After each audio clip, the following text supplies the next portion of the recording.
¿Qué tal? ¿Cómo están? Hoy en Implicados vamos a analizar la ludopatía en Navarra. De la mano de la asociación Aralar conoceremos por qué hay un aumento en jóvenes que se aficionan a los juegos online, a las apuestas online. Y en la segunda mitad del programa conoceremos un proyecto muy interesante, Apadrina la Ciencia, un proyecto que pretende impulsar a los pequeños, a los jóvenes científicos, proyectos emprendedores, y además nos preguntaremos, ¿se valora lo suficiente la ciencia en España? Les invito a acompañarnos en el programa de hoy. Comienza Implicados.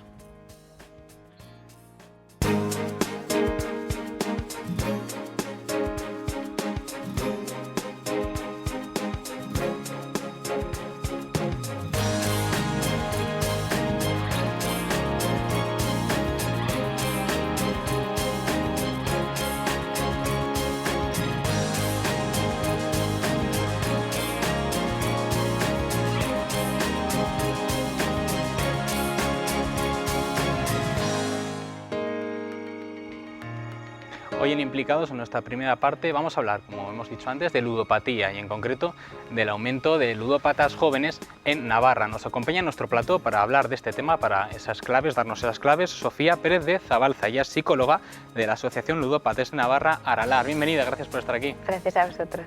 También nos acompaña a mi derecha Marco Antonio. Él es un socio de la asociación Aralar y afectado precisamente, bueno, por eso difuminamos un poco la imagen, pues por conservar tu privacidad. Marco Antonio, gracias por estar en Implicados, por venir.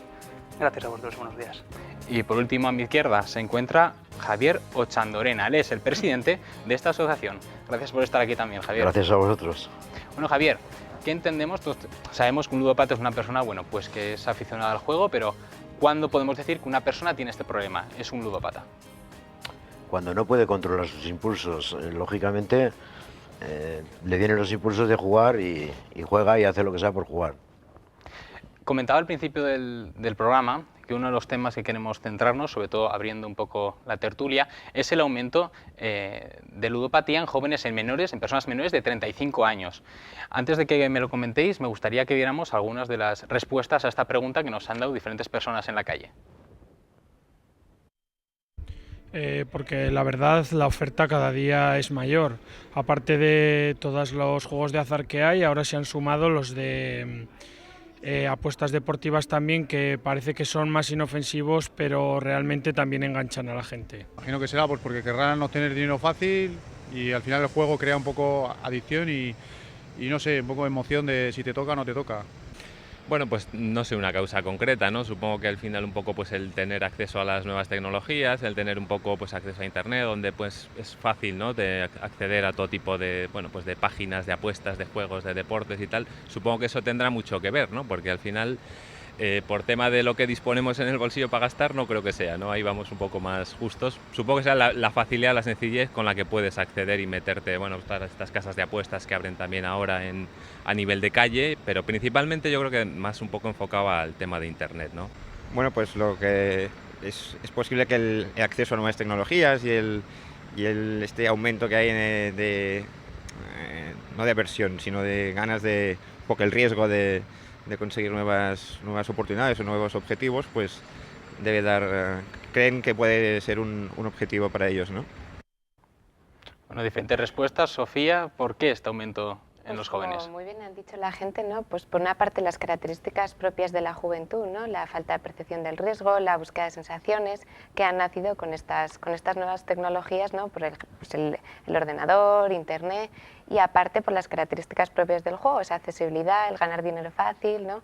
El que está, nada, en un clic lo tienes, ¿no? Entonces se juntan ambas cosas. Principalmente comentas que sería esta fácil accesibilidad, que desde un móvil puedes empezar a apostar dinero. Eso es. Además te ofrecen ellos muchas posibilidades para que empieces, ¿no? Un bono, Y justo desde el momento en que se ha implantado, centrándonos también en apuestas deportivas, que es muy fácil apostar, como comentamos, online, vosotros estáis notando este aumento, ¿no? Eso justo, digamos que hay una inflexión entre que se instala este tipo de máquinas. Sí, aparte que la adición ha sido muy rápida, ¿no? Es mucho más rápida que una tragaperras que antes se costaba unos 5 o 6 años, ahora en 2 años ya una persona puede ser adicta, ¿no?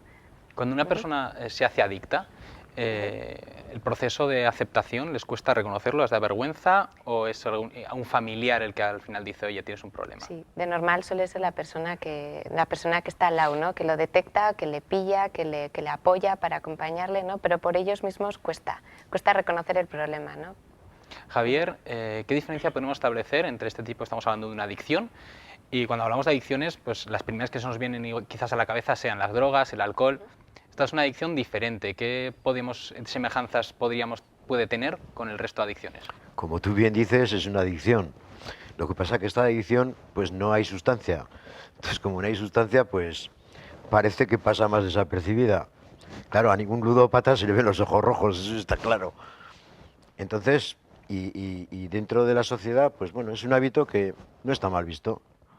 Claro, porque es un hábito que, por ejemplo, la persona que todos los días está en el bar, debajo de casa, está en el bar todas las tardes, bueno, puede ser un alcohólico, pero tampoco es algo que llame mucho la atención. En cambio, el que está en apuestas deportivas, el que... Claro, está en casa también, Exacto, está, ¿no? claro, por ejemplo. Nadie le ve en casa hacer una apuesta o por el móvil, pues tampoco sabe si está apostando o no, y una apuesta deportiva se hace en un minuto. Lo que comentáis es que tiene mayor aceptación social que otro tipo de adicciones. Sí. Mira todos los anuncios, ¿no? Que hay ahora de apuestas en los propios partidos, personas importantes que salen apostando, eso no sale con las drogas. Entonces... En tu caso, Marco Antonio, quería ir ahora un poco a conocer. Tú eres estuviste afectado por este problema en el pasado, ahora eres socio de Aralar. Me gustaría saber cómo empezaste a meterte un poco en todo esto, es decir, cómo empezaste a meterte en el juego. Pues te comento un poquito. En principio mi paso por este mundo, por esta adicción, ha sido un poco fugaz. En tan solo 3 años, pues casi he hecho mi vida por la borda, ¿no? Yo pues empecé a jugar en las máquinas de apuestas deportivas, como hacemos cualquier ludópata, ¿no? Una forma más o menos habitual. Pero conforme pasaban los días, pues iba aumentando la frecuencia de las apuestas y la cantidad de dinero, y entonces pues bueno, esto me llevó al problema que actualmente tengo. ¿Te diste cuenta tú mismo? ¿Llegó un momento en que dijiste, oye, tengo un problema con esto? ¿O fue una persona de tu entorno la que te dio el toque de atención? Vamos a ver, es complicado mi tema, pero yo me daba cuenta de lo que... Llegó un momento en que me estaba dando cuenta de lo que estaba haciendo, ¿no? El agujero económico que estaba creando era inmenso. Mi situación familiar cada vez era, pues, digamos, más insoportable por mi parte, ¿no? Porque al final el juego te lleva unos cambios de humor y claro, te crea una ansiedad. Quizá, voy a imaginarme, dependes de si has ganado o no esa tarde, el humor que tienes esa noche en casa, por ejemplo. Exactamente. Tu relación con tu familia, con tu gente cercana. Exactamente. Cuando ganabas estabas contento, estabas feliz. Y cuando perdías era todo lo contrario. O sea, era increíble. Y pues bueno, yo me daba cuenta de lo que estaba creando, pero interiormente pues era incapaz o no tenía las herramientas para explicar o decir a mi entorno, a mi familia, a mi mujer, dónde estaba metido. Y fue pues casi a mediados de 2014 cuando cometo una serie de errores, vamos a hablar, claro, unos delitos que yo cometo, los que llevan a que mi mujer y mi familia se enteren de dónde yo estaba metido. Delitos, digamos, económicos, en este caso, para conseguir, digamos, dinero. No hace falta que digamos el delito, pero relacionados quizás con... Sí, económicos, pues hablar de estafa, de otra serie de delitos, pero bueno, van un poquito encaminados por ahí, sí. ¿Cómo ha afectado a tu vida en ese momento la ludopatía? ¿Afectaba a tu trabajo también? ¿Quitaba horas de trabajo? ¿Sacabas horas de otros sitios para ir a jugar? A ver, yo laboralmente tengo mucho tiempo libre. Entonces, ese tiempo libre que quizás no he sabido ocuparlo de una manera u otra, pues me ha llevado a desencadenado que yo empezara a jugar. Laboralmente, pues sí, por supuesto que tendrá unas consecuencias en el juego. Estoy pendiente de una sentencia judicial que me llevará temas personales serios, y a nivel laboral también tendré una sanción, no sé hasta qué punto, pero me llevará también. Al final ha llegado a afectar tu vida y actualmente la puede afectar más aún las consecuencias, digamos, de esta adicción. ¿Cómo fue el proceso de rehabilitación? Es decir, desde el momento en que tú dices, pues tengo este problema, ¿cómo te rehabilitas? ¿Cómo lo dejas? O sea, a mí me costó reconocer que yo tenía un problema. Como bien ha dicho Sofía, a mí me costó... Las personas que tenemos adicción al juego nos cuesta reconocer el problema que tenemos. No lo vemos.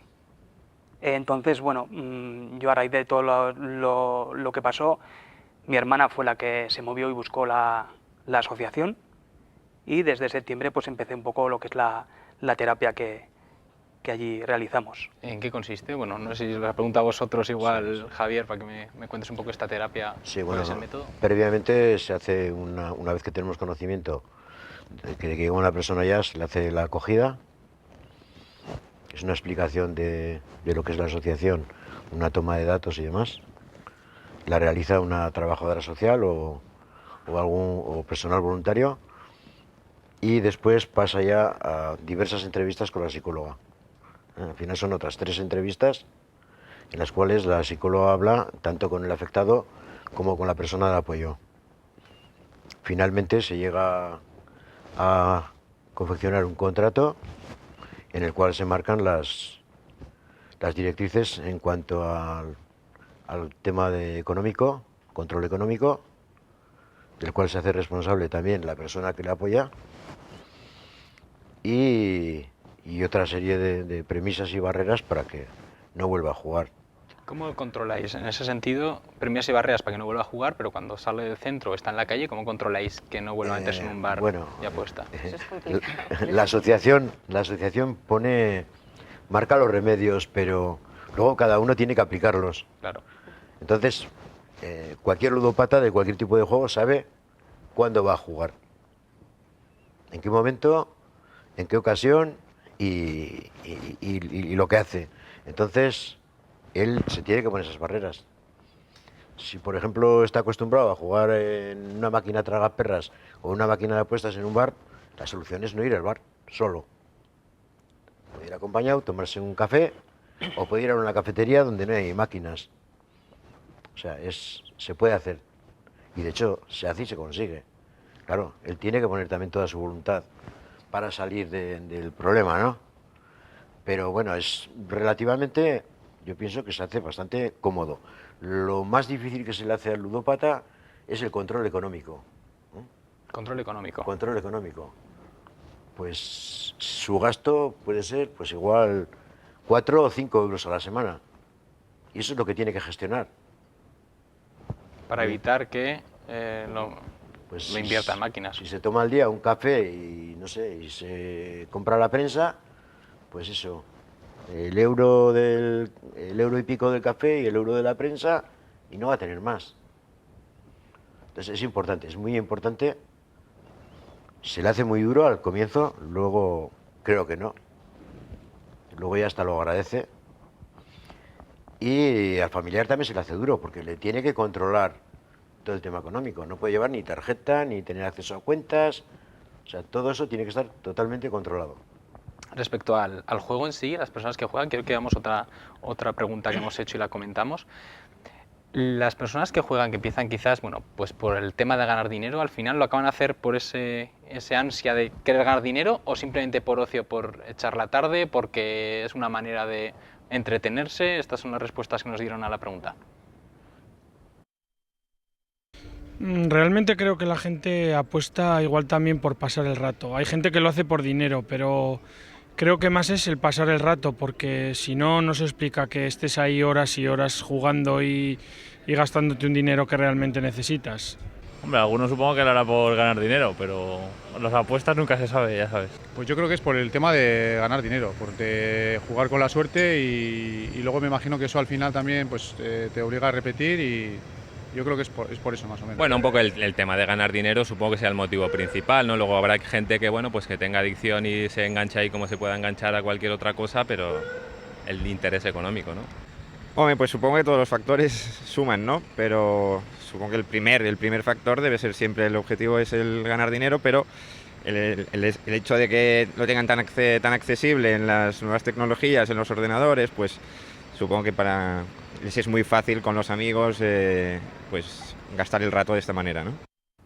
Sofía, por la experiencia que tenéis, por lo que se ha comentado también de la opinión de la gente, ¿se hace por el tema meramente económico o ya es una cuestión de ocio? Claro, como bien dicen, ¿no? Principalmente es por ganar dinero, ¿no? Las primeras veces que van. Una vez empieza el juego a ser ya un problema, lo que suelen comentar es por recuperar, ¿no? Por recuperar ese dinero que han ido perdiendo. Sí que es verdad que, ¿no? Yo siempre digo, todo el mundo que está en la asociación ha ganado alguna vez y en ese momento nadie tiene dinero, ¿no?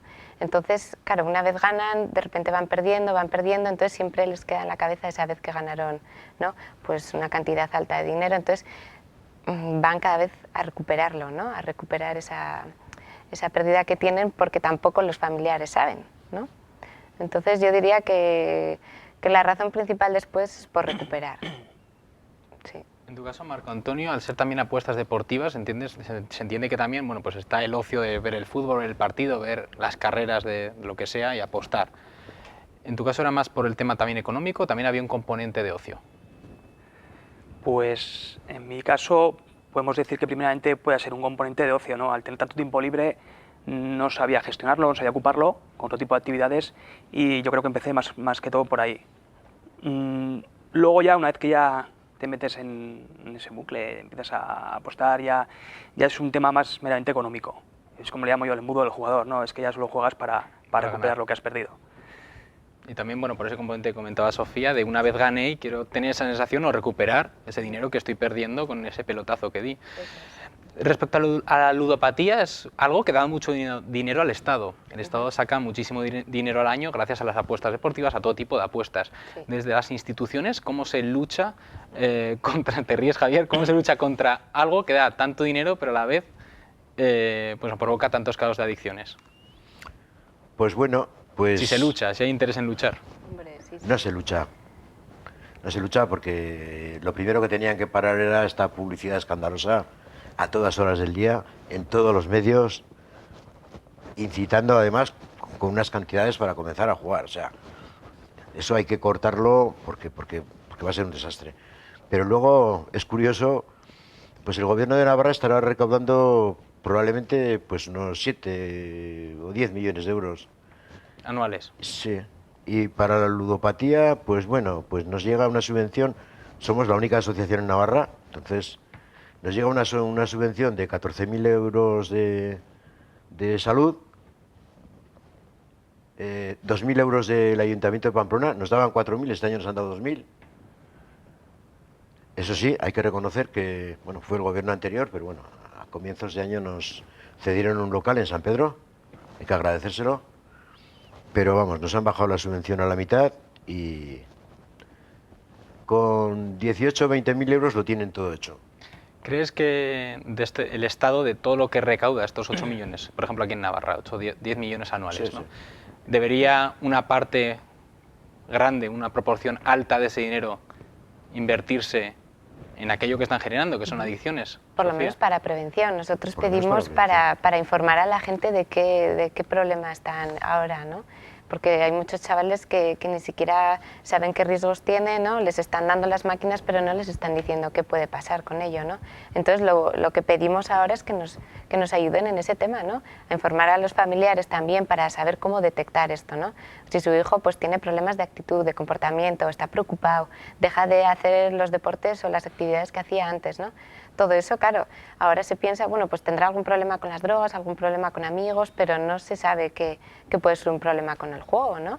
O incluso le ven jugar, pero no saben qué peligro puede tener eso, pues porque el entrenador juega, los padres igual han echado alguna apuesta también, entonces yo creo que es imprescindible que nos ayuden a eso, ¿no?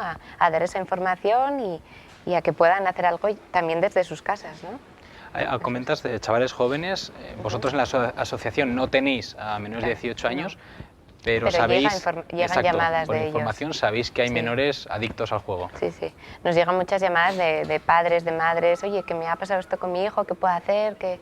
Claro, nosotros no les podemos atender porque les atienden en infanto juvenil, pero sí que les ayudamos un poco a los padres pues cómo proceder. Pero sí que está ahí y un 18% de los jóvenes juega desde casa. de menores, claro. ¿Cómo se puede prevenir? Has dicho antes algunas pautas, pero en general, ¿cómo se puede prevenir?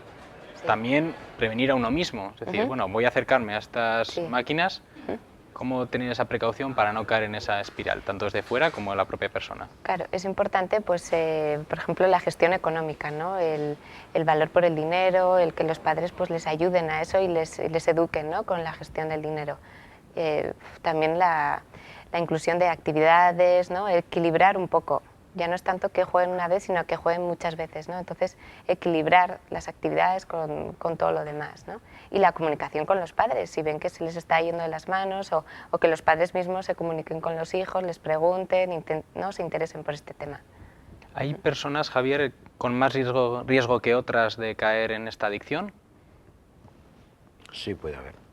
¿En qué franja sería o qué tipo de persona? Yo siempre digo la impulsividad, perdona que te corte, pero la impulsividad en una persona es muy peligrosa, ¿no? Y la juventud también, por las características propias de la juventud, pues sí, ¿no? Y la mala gestión del dinero.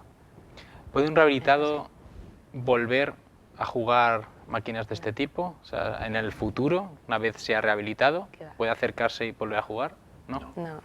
No, es una mala noticia, pero no es importante que no vuelvan, porque si no se ha llegado casos de gente que llevaba igual 20 años, 15 años sin jugar y echaron, ¿no? Pues para probar si podían controlar o como tú has dicho, con ocio, ¿no? Por ocio, y ha habido una recaída. Empiezan una semana a echar una moneda, luego la siguiente 2 y ya empiezan otra vez en el bucle, ¿no? Que decía Marco. Entonces, muy peligroso, sí. Para ir finalizando un poco este aspecto en el que nos centramos sobre el papel del Estado, ¿creéis que se debería recortar el número de máquinas que hay en los bares, el número a poner alguna medida que fuera, pues quizá quitar más máquinas, tener sitios más controlados, más vigilados? Eso es, ponerlas, como dices, en salas de juego y requerir un DNI, ¿no? Porque ahora hay un registro en el que la gente se puede autoprohibir, ¿no? Para la gente que tiene problemas se autoprohíbe en el Ministerio de Hacienda, ¿no? En el registro de interdicciones de acceso al juego. Te registras ahí, entonces cuando te piden el DNI no te dejan entrar en los bingos y casinos. Claro, en las salas de juego sí, y en los bares hay por todos lados. Entonces pedimos que estas máquinas las pongan en salas o en centros cerrados y requieran un DNI para que la gente se pueda autoprohibir. Eso ayudaría al tratamiento y a la que la propia persona se pueda prohibir, ¿no? Marco Antonio, para ir finalizando ya un poco pues esta entrevista, ¿qué consejo darías a aquellas personas que igual nos están viendo y tienen pues esa costumbre de vez en cuando pues pequeñas cantidades apostarlas a juegos?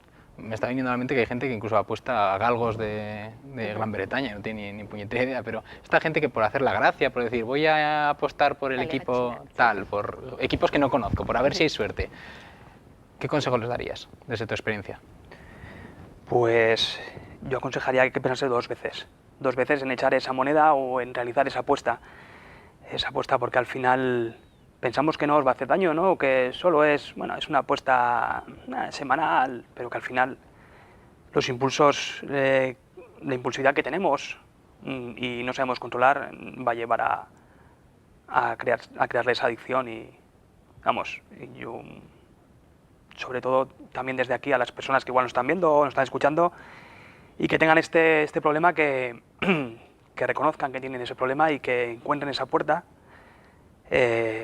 para salir de esto, que al fin y al cabo esto es un infierno, por llamarlo de alguna manera.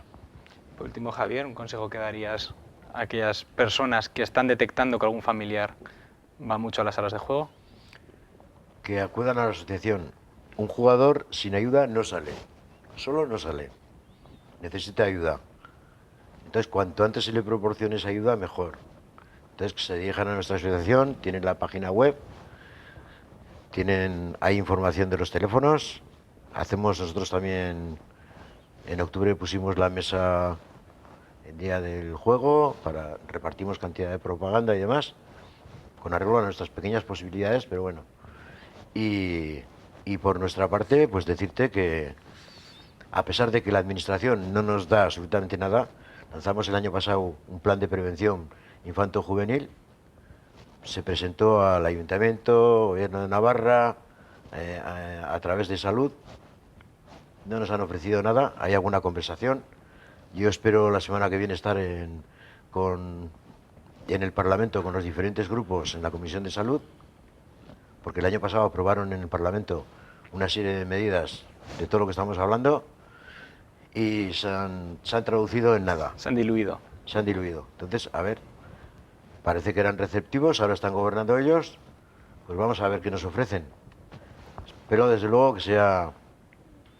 Bueno, que se cumpla esa promesa. Que se cumplan las promesas y, Para eso están las y promesas, podamos para trabajar cumplirlas. un poco con Eso este es. tema porque es bastante grave el tema, aunque la gente no se dé cuenta. Y es algo serio que, como comentamos aquí, va en aumento. En aumento. Sofía, Javier, Marco Antonio, mil gracias por haber estado aquí implicados, por contarnos todo esto, por dar nuestros datos. Marco Antonio, en tu caso, la experiencia, gracias. Y ahora vamos a pasar unos minutos a publicidad y a la vuelta volvemos para conocer el proyecto Apadrina la Ciencia.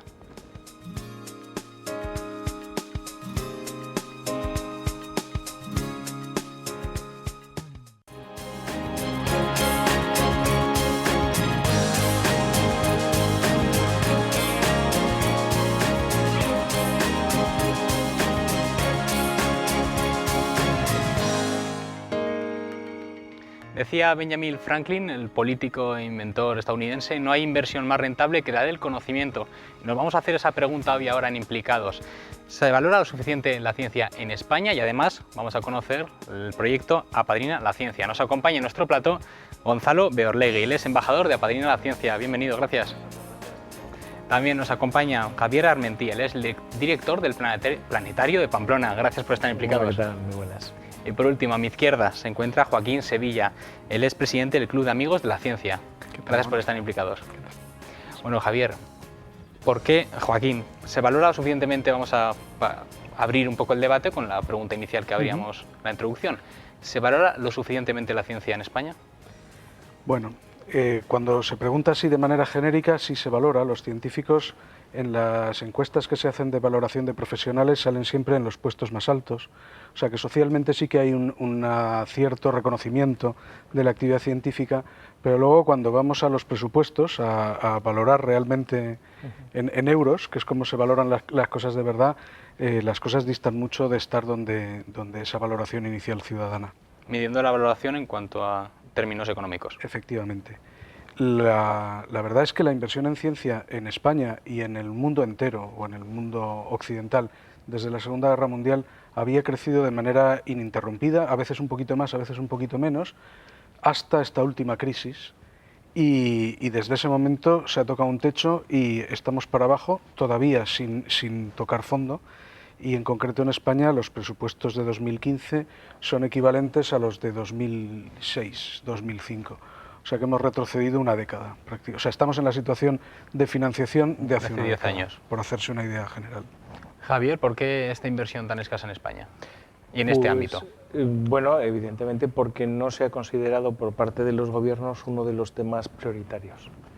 Y podríamos decir, esto lo aprovechan realmente a que no hay un sentir social de que la ciencia es tan relevante, ¿no? En las encuestas de percepción social de la ciencia interesa, va interesando más. En los últimos 15 años se ha ido viendo que el interés por el público en el mundo de la ciencia ha ido incrementándose, pero aún así está muy por debajo de otros temas, ¿no? Los temas de la sociedad, del deporte incluso, quedan muy por encima de la ciencia. Es decir, la ciencia sigue siendo un tema que interesa de aquella manera. Lo que es un poco absurdo, porque todos usamos realmente y dependemos, se está hablando desde hace mucho tiempo, especialmente con la crisis, que nuestra salida de la crisis depende de una apuesta por una economía del conocimiento, de una implicación mayor de todos los sectores en la investigación, en el desarrollo, etcétera, pero se queda en palabras. Luego en los programas electorales lo cierto es que seguimos invirtiendo como país menos en ciencia que la media de la OCDE.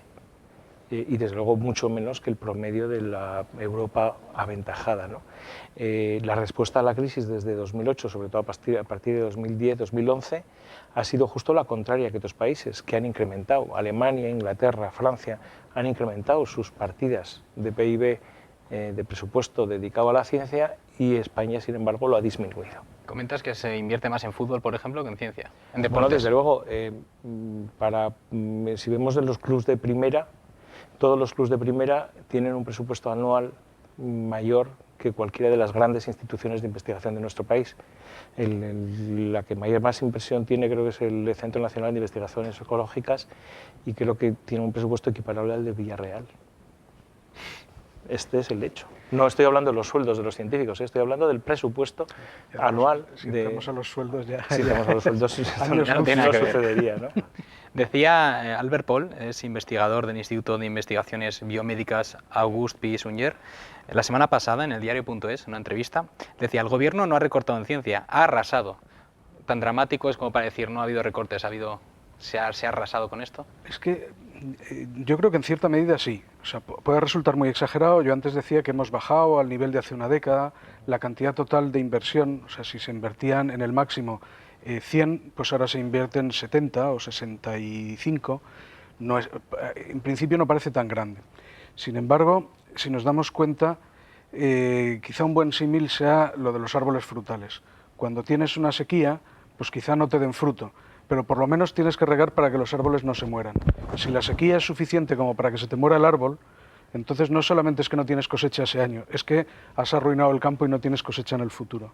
El problema de la disminución de los presupuestos en ciencia de los últimos años es que multitud de árboles, de jóvenes científicos que iban a dar sus frutos año tras año a lo largo de mucho tiempo, han tenido que abandonar su carrera o de abandonarla aquí, que para efectos locales es lo mismo. O se han marchado o se han tenido que dedicar a otra actividad. Y eso sí que es arrasar con la situación a largo plazo. Quizá los que pues ya tenemos un puesto de funcionario, estamos estabilizados, pues que tengas menos dinero para tu investigación del año o de la década, pues puede ser más o menos grave, pero vamos, puedes vivir con ello. Pero lo que realmente se ha arrasado con ello es con las nuevas generaciones de científicos excelentemente preparados que no van a poder continuar su carrera por esa falta de inversión. Sobre ello va el tema de Apadrina la Ciencia. Sí, antes de entrar en esto, Apadrina la Ciencia es, en cierto modo, investigación privada. No es depender tanto de que el Estado nos dé dinero, sino que las personas... Financiarlo por las personas. Sí, así es. Y antes de que nos expliques, Gonzalo, este proyecto Apadrina la Ciencia, me gustaría, Javier, hacerte una pregunta. Mira, Margarita Salas, bióloga presidenta de la Fundación Severo Ochoa, decía en El Mundo, en una entrevista que le hacían, que la falta de inversión pública es un problema grave en este sentido, en el sentido de la ciencia, pero que la parte privada es también muy importante, relacionado con lo que Gonzalo nos contará luego. Y no llega en España al 50% cuando lo normal es que tendría que superar el 60%. Se espera que la ciencia se financie en dos partes, privada y pública, pero ninguna llega a las expectativas que cabría esperar en un país como el nuestro. En el caso de los fondos privados, ¿hace falta una mayor educación para que la gente, o concienciación, la gente no está concienciada con este tema y por eso pone menos dinero? Bueno, hace falta una verdadera apuesta por un sistema emprendedor y un sistema empresarial en el que la investigación sea importante, ¿no? La realidad la estamos viendo, sin embargo, lo contrario. En estas semanas hemos visto la crisis de una de las principales empresas del sector de energías renovables, que es un sector en el cual precisamente la parte de investigación es fundamental, ¿no? Y sin embargo estamos viendo todos los problemas para llevar adelante esto, ¿no? No hay una cultura, desde luego, en nuestro país está por debajo del ejemplo europeo en el que para muchas historias de estas nos vemos, pero es cierto que toda la cuestión de responsabilidad social de las empresas tampoco ha sido vista con esta perspectiva. No hay una cultura del empresariado español hacia la investigación y, bueno, Joaquín podrá contar un poco mejor en ese sentido la propia experiencia desde el ámbito de la universidad, ¿no? Esa relación fundamental entre la universidad y la empresa no es tan sencilla de llevar a cabo de forma efectiva, a pesar de que las experiencias que ha habido cuando funcionan muy bien. No ha habido esa cultura y yo creo que realmente en esta situación es difícil que se planteen las semillas para poder tirar adelante con ella. Joaquín, ¿por alusiones? Sí, bueno, yo creo que cuando Margarita Salas hablaba de la investigación privada, cuando pensamos en el sector privado como financiador de la actividad científica, pensamos en grandes empresas o grandes fortunas, fuentes de financiación significativa. En Estados Unidos, por poner un ejemplo, la Fundación Bill y Melinda Gates invierte cantidades que harían sonrojar a más de uno en investigación en diversos campos de la investigación científica, pero es por poner uno. Las grandes corporaciones, tanto en su investigación propia como en donaciones a otros centros de investigación, es donde se encuentran las cantidades fundamentales de dinero. Yo creo que más que una cuestión de educación ciudadana, porque como decía antes, cuando se hacen encuestas de cómo perciben a unos profesionales y otros, los científicos en general, los médicos, la gente que se dedica al medio ambiente, salimos bien valorados. Pero a la hora de la consideración social desde un punto de vista más de empresas, de grandes corporaciones, de que la responsabilidad social corporativa, aparte de ONGs de ayuda directa, tengan en cuenta también esta otra línea de actividad social, pues yo creo que ahí sí que hay carencias relevantes.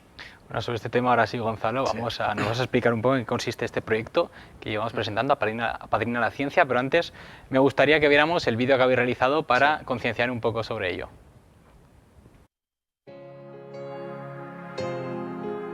Según el Instituto Nacional de Estadística, entre 2010 y 2013, el número de investigadores en España disminuyó en 10.000 personas, un 8% del total. Futbolista. Cantante. Actriz. Tenista.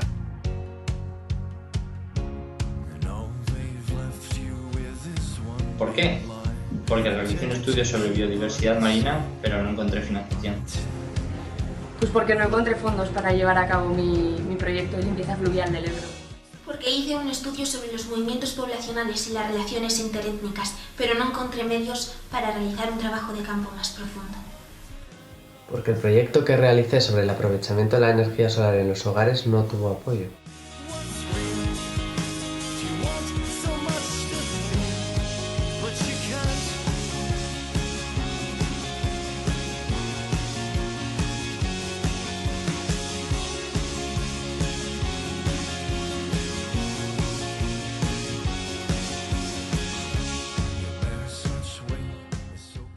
Bueno, Gonzalo, embajador en Navarra de Proyecto Apadrina la Ciencia, cuéntanos un poco, ¿en qué consiste? El objetivo es financiar 100 becas para jóvenes investigadores, jóvenes y no tan jóvenes, es decir, financiar algún proyecto interesante, y se va a intentar hacer a través de la Lotería de Navidad. ¿Y cómo? Pues con un décimo que se llama el décimo solidario, de Apadrina la Ciencia, que consiste en dividir un décimo en dos partes. Cuesta 20 euros y haces 10 euros del número y los otros 10 euros se dividen en 50 participaciones de 20 céntimos. Con lo cual juegas 51 números por 20 euros y los premios son proporcionales a la cantidad jugada. Es decir, un premio gordo que son 3.800 euros, si te toca en una participación de 20 céntimos serán 1.600 para ti y la otra mitad se dona a la investigación, a financiar las becas. Y se trata de conseguir 7 millones para conseguir financiar esas becas. Compras un boleto, tienes más posibilidades de que te toque, un 5.000% aumenta pero la menos posibilidad. porcentaje porque estás dando ese Claro. dinero para investigación. ¿Puedes elegir el proyecto en el que quieres que se destine el dinero? No, porque luego, una vez ya se ha recaudado todo el dinero, se sale a concurso las becas. No van destinadas a dedo. Tú presentas la beca y depende del apoyo que reciba los votos, se financiará o no.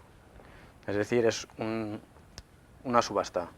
O sea, para que no haya controversia en no, le habéis dado al proyecto tal, por interés, o sea, va a ser totalmente transparente. Y que no se sepa para qué proyectos son, sino en general. Eso. ¿Quién está detrás de esta iniciativa? Está la organización Apadrina la Ciencia.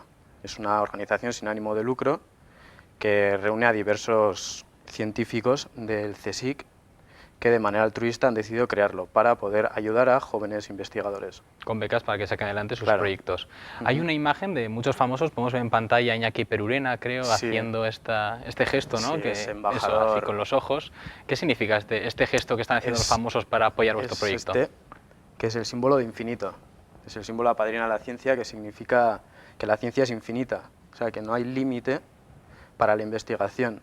Y a la vez, yo lo he interpretado como el gesto famoso con las gafas y la lengua fuera de Albert Einstein. Podemos comprar estos décimos en juegosolidario.com. Al final del programa saldrá en pantalla, lo volvemos a recordar para aquellas personas pues, que quieran colaborar. ¿Hay otros medios de financiación que proponéis para proyectos aparte de los boletos? Hay, como es un grupo ya fuera de Apadrina la Ciencia, Apadrina la Ciencia ha decidido que esto se haga a través de las Loterías Solidarias del Mundo, como canal fiable de financiación. Y es un grupo de administraciones y hay administraciones que tienen proyectos. Aquí en Pamplona colabora una administración con la Asociación de Esclerosis Múltiple de Navarra, vendiendo un gordo solidario, y con la Asociación del Cáncer Infantil Española, también para ayudar a financiar. Al final, bueno, pues un gran proyecto que podemos colaborar los ciudadanos de una manera privada, Sí. como comentábamos antes todos, pues para ayudar a poner nuestro granito de arena en este asunto. Volviendo otra vez al tema de antes, al de la investigación por parte del Gobierno, Carmen Simón, científica titular del Centro Superior de Investigaciones Científicas, en el periódico El Mundo, decía una frase que era: aunque no sepas para qué va a servir tu investigación ahora mismo, alguien lo sabrá en el futuro. Entonces yo con esto pienso, igual no se invierte desde el Gobierno en ciencia porque esa incertidumbre de, oye, al final esto servirá, esto no servirá, esto dará resultados, no dará, hace que el Gobierno frene y no quiera invertir hasta que sepa con seguridad va a haber un resultado, va a haber un beneficio. Hombre, yo creo que sin duda el carácter de largo plazo de la investigación científica pesa en que determinados gobiernos o instituciones no lo consideren como una cuestión de primera necesidad. En situaciones en las que lo urgente llama mucho, lo importante, y que será una urgencia de medio plazo, pues en ocasiones se queda en segundo plano. Yo creo que ese carácter sin duda está ahí. También es porque, como comentaba, desde las autoridades se puede esperar un beneficio de ello, de alguna manera. Sí ha habido una cierta tendencia a buscarle una utilidad, ¿no? Lo que pasa es que si hay una cosa que está bien demostrada, es que la inversión en investigación en ciencia básica reporta beneficios sociales y empresariales e industriales claros, ¿no? Y realmente las apuestas de los países que han conseguido hacer grandes despliegues en sectores tecnológicos han sido porque han hecho una gran inversión en ciencia básica, es decir, en esa que no tiene una aplicación. Este es el gran peligro de todas las plataformas, incluso las estatales, que han salido en nuestro país de crowdfunding científico, ¿no?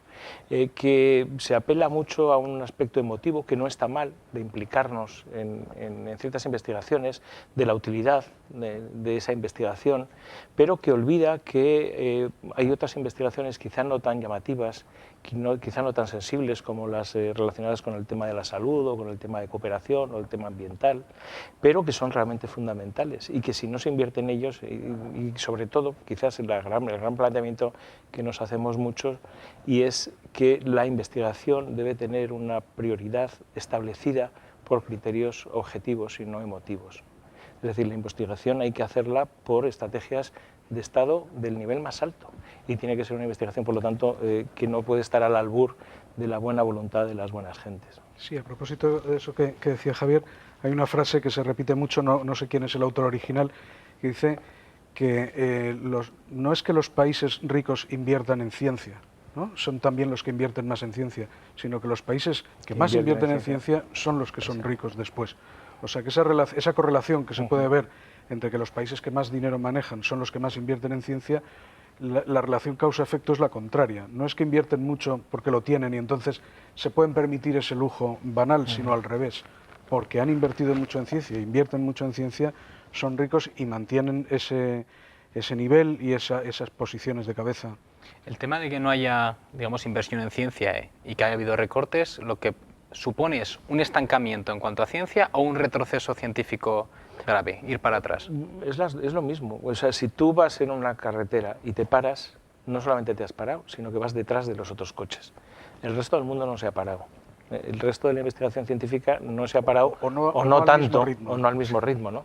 El hecho de que sigamos siendo un país que con una muy buena formación académica de científicos que luego regalamos a otras potencias, a otros países, es un hecho paradigmático, es decir, es absurdo. No estoy diciendo con eso que toda la investigación en España se tiene que hacer en España, no, todo lo contrario, pero estamos viviendo como una generación de científicos jóvenes, se va de España. Yo creo que como nunca ha tenido el sentimiento tan claro de que no va a volver. Estamos haciendo de universidad para otros países. Exactamente. Y con el riesgo que tiene de que además esto nos va a durar, como decía Joaquín, nos va a durar unos años porque se está secando el arbolado. Pero bueno, el recorte viene desde 2006, 2005, 2006. Comentabais que es la época de la crisis. Relacionado con esto, Josep Baselga, es oncólogo catalán, también en el periódico El Mundo, en otra entrevista, me inflaba ver entrevistas del tema, los recortes en España no tienen justificación. El gobierno en este sentido achaca, oye, estamos en crisis, tenemos que recortar por aquí. ¿Es una buena justificación esa? ¿Se puede justificar? Bueno, hay que recordar que nuestro país ha tenido un déficit, digamos, de infraestructura histórico muy importante en la ciencia. La ley de la ciencia de los años 80, la nueva ley de la ciencia que se hizo hace unos años, es cierto que en el periodo de la democracia hubo un cambio y ha habido un incremento, pero siempre estuvimos por debajo. Es decir, ese 1,8% que se buscaba de objetivo en los años, a mediados de los años 2000 todavía. 1,8% del Producto Interior Bruto. Okay. Perdón, que nosotros que no lo sabemos, lo damos por supuesto. El 1,8% del Producto Interior Bruto, teniendo en cuenta que está demostrado que ese 1,8% genera luego más de 5 veces el PIB, o sea que es una buena inversión, no es un gasto en ciencia como nos han querido vender los gobiernos una y otra vez, no es lo que se gasta en ciencia, es lo que se invierte en ciencia. Y esto se fue bajando, estamos muy por debajo, ha habido mínimos en el 1/4, incluso haciendo trampa. No hay que olvidar que somos un país que hace muchas trampas a la hora de los presupuestos y mete dentro de lo que es inversión en ciencia todo el desarrollo de compromisos de compra de armamento militar. Esto es una cosa que la sociedad, la COSTE, la Confederación de Sociedades Científicas, en el análisis que va haciendo cada año de los presupuestos económicos del Estado en los temas de ciencia, alerta, avisa y no se hace caso a nadie. Esto no entra en las agendas de los políticos. En tu caso, Gonzalo, volviendo un poco a este proyecto Apadrina la Ciencia, tú estás acabando la carrera de turismo. Aparentemente, bueno, puede tener o no que ver con la ciencia. ¿Por qué decides ser embajador aquí en Navarra de este proyecto? Por un amigo. Fue el que me comentó la idea y yo pues me miré y me puse en contacto con una agencia para intentar moverlo aquí en Navarra. Y se consiguió que colaborasen Iñaki Perurena, Roberto Torres de Osasuna y poco a poco pues va llegando a más gente. Y es un amigo que hizo un proyecto final de carrera muy bueno y tuvo que irse a Londres a trabajar de camarero, porque aquí no encontraba nada de lo suyo, ingeniero agrónomo, y ahora ha tenido la suerte de que está en el Ayuntamiento de Londres, en el Departamento de Obra Pública, trabajando. Y es lo que está pasando ahora, que hay una fuga de cerebros. Se está regalando ciencia y gente muy preparada, porque aquí no hay capacidad para poder sostenerlos.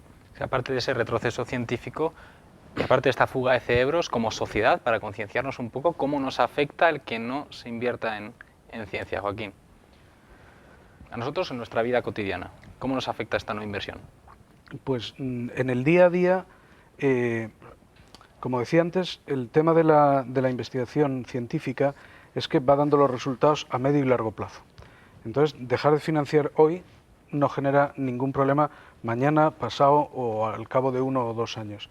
Pero en el medio plazo, y ya ha pasado un cierto medio plazo desde que ha empezado este recorte importante en fondos para ciencia, sí que se va notando.